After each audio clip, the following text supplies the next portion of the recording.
Welcome, everyone. My name is Tracy Murphy-Poxtis, and this is Good to Great in Under 8, the weekly show for motivated professionals who want to create more business impact, get greater results, and ultimately experience more joy from their careers.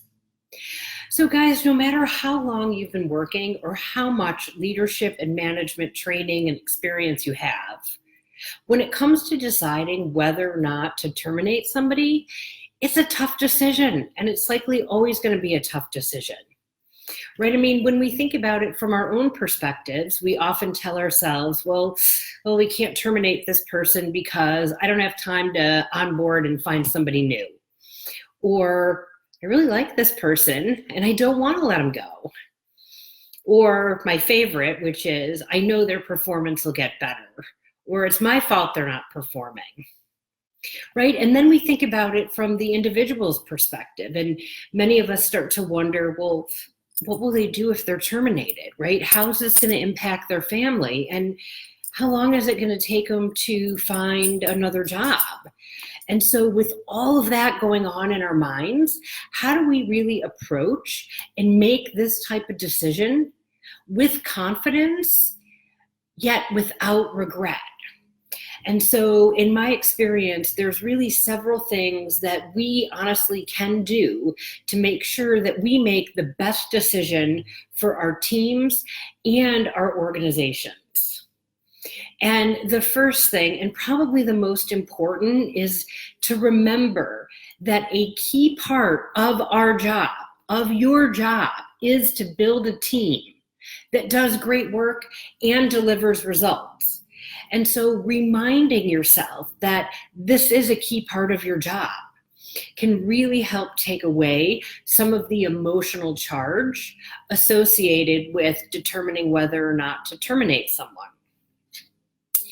Then I usually follow a series of questions that I'll ask both myself and other trusted colleagues who work with the individual in question.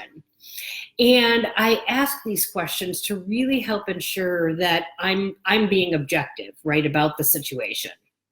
So the first question I like to ask is, on a scale of 1 to 10, with 10 being very good and 1 being really poor, where's the individual's performance at today? And then I'll follow that up with, what specifically is the individual doing that's actually benefiting the project, the team, or the company? And then also, what specifically are they doing or not doing that's hindering the project, the team, or the company? And then once I have this clarity and I sort of know the what, then I also want to dig deeper to understand and see if I can't identify the root cause, right, for each of those behaviors. So for example, maybe as the individual's manager, I didn't set clear expectations when they joined the team. And now there's really an opportunity for me to do that.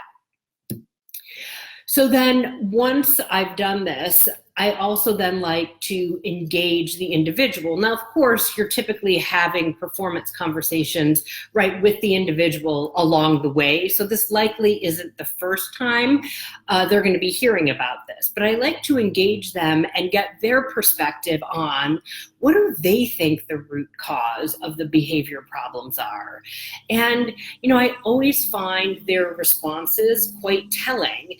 And I'll use those to then really help me figure out what my next steps are, right? So if the individual identifies a root cause that truly can be corrected, or that I can do something about, or that they can do something about, I want to help and support them, right, in correcting it. But if they're not able to identify a root cause, and say they blame other people, or they're not ready to recognize the severity of the issue, I know then that I really need to make a decision as to whether or not this individual is coachable and if they're worth the extra effort. And, if I do believe there still is a chance, then I want to work with the individual to create an action plan, right, for what they need to be doing to be more successful. But it's also at this point that I want them to know that this is a serious issue, that I am here to help, but that they need to be the one responsible for turning things around. Now, it's also at this point that I typically would recommend engaging your HR partner and sharing with them sort of where you're at with the individual. And the reason for that is different companies have different policies and procedures. And so you want to make sure that you're following those, and your HR contact is going to be the best person to help make sure that happens. And additionally, you might also consider asking them what they might recommend to help support this individual if you haven't done that already. And then, guys, it's really once I've exhausted all of the options and I've not gotten the results that I wanted, right? The performance hasn't turned around, then I know it's time to make the decision to terminate.